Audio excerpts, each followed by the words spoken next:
വീട് പണി നടക്കുന്നവരുണ്ടെങ്കിൽ ശ്രദ്ധിച്ചോ, ഉപകാരപ്പെടും. സീലിംഗിന്റെയും ഫാനുക്കിന്റെയും ക്യാപ്പ് 5.5 അടി വരുന്നത് കൊണ്ട് 2.5 16 ഗേജിന്റെ സ്ക്വയർ ട്യൂബ് വെച്ചിട്ട് ഫാൻ വെക്കാനുള്ള സംവിധാനം ചെയ്യാട്ടോ. ഈ കൂട്ടത്തില് ഊഞ്ഞാലക്കുള്ള ക്ലാമ്പ് അടിക്കണം കേട്ടോ. 5 അടിയുടെ ഊഞ്ഞാലയും പിന്നെ ഒരു സിംഗിൾ ഊഞ്ഞാലാട്ടോ വരുന്നത്. 12 രൂപയായിട്ടോ നമുക്ക് ഈ മെറ്റീരിയലിന്. ഇങ്ങനെ വെക്കണം, ഭാവിയിൽ പ്രശ്നം വരാൻ പാടില്ല എന്നുള്ളവരുണ്ടെങ്കിൽ ഇത് സീലിംഗ് ചെയ്യുന്നതിന് മുന്നേ ചെയ്യണം കേട്ടോ. കാരണം എനിക്കിപ്പോ ഇന്നസെന്റിന്റെ അവസ്ഥയാണ്. ഒരാള് മനങ്ങരുത്.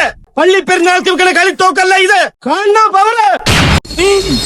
സീലിംഗിന്റെ സ്ട്രക്ചറിനുള്ളിലൂടെ ചെയ്യാൻ ഒരുപാട് ബുദ്ധിമുട്ടിട്ടോ. 6 അടിയിൽ സ്ക്വയർ റാഡ് വരുന്നുണ്ട് കേട്ടോ ഫാനിന്റെ. അത് ജെർക്കി വന്ന് പൊട്ടായിരിക്കാട്ടോ നമ്മൾ ഇങ്ങനെ ചെയ്യുന്നത്. കാലപ്പേക്കം വരുമ്പോ എത്ര വെയിറ്റ് വന്നാലും ഒന്നും സംഭവിക്കില്ല കേട്ടോ. അത് അവൻ അതിന്റെ മേലെ കയറിയപ്പോ തന്നെ എനിക്ക് മനസ്സിലായിട്ടുണ്ടാവല്ലോ. ഊഞ്ഞാലയുടെ ക്ലാമ്പ് അടിക്കാനുള്ള പീസ് ഉണ്ടാക്കണം കേട്ടോ. 2.5 പൈപ്പും 5 കഞ്ചിന്റെ പ്ലേറ്റും കേട്ടോ നമ്മൾ എടുത്ത് കുപ്സി പ്രൈമറി നമ്മൾ 3 കോട്ട അടിച്ചു. ഉണ്ടാക്കിയ കുത്തുപീസ് നമുക്ക് സ്റ്റീൽ റാഡ് വെച്ചിട്ട് നമ്മൾ വയറിംഗ് ക്ലാമ്പ് വെൽഡ് ചെയ്യാട്ടോ. ഇതിനും നമ്മൾ 2-3 കോട്ട് പെയിന്റ് അടിച്ചിട്ടുണ്ട് കേട്ടോ. അടക്കണ കണ്ടോ, വെട്ടിയിട്ട വായ പോലെ. അത് കഴിഞ്ഞിട്ട് നമ്മളത് സെറ്റ് ആക്കി. വായാണെങ്കിൽ നമ്മളെ കാത്തിരിക്കുക ഇതൊന്ന് കഴിഞ്ഞ് കിട്ടിയ ചിച്ചം ബോർഡ് അടിക്കാൻ. ഒന്ന് സിറ്റോട്ടിൽ പോയപ്പോത്തിന് അത് തീർന്നു. പിന്നെയാണ് കാര്യം പിടി കിട്ടിയത്. എഞ്ചിനീയർ ഇമാര് നോട്ടമല്ലേ. അപ്പൊ ഇവിടെയാണ് നമ്മള് 5 അടിയുടെ ഊഞ്ഞാല വരുന്നത് കേട്ടോ. ഇത് സിംഗിൾ ആയിട്ട് വരുന്ന ഊഞ്ഞാലാണ്. അപ്പൊ നമ്മൾ വർക്കിന് വിളിച്ച എഞ്ചിനീയർ ആണിത്. ടൈൽസ് മുതൽ എല്ലാ വർക്കും ഇവിടെ ചെയ്തു കൊടുക്കത്രേ. പെടി വെച്ചിട്ട് ചെങ്ങല ഒന്ന് അടിച്ച ഇന്നസെന്റിന്റെ അവസ്ഥ എനിക്കിപ്പോ.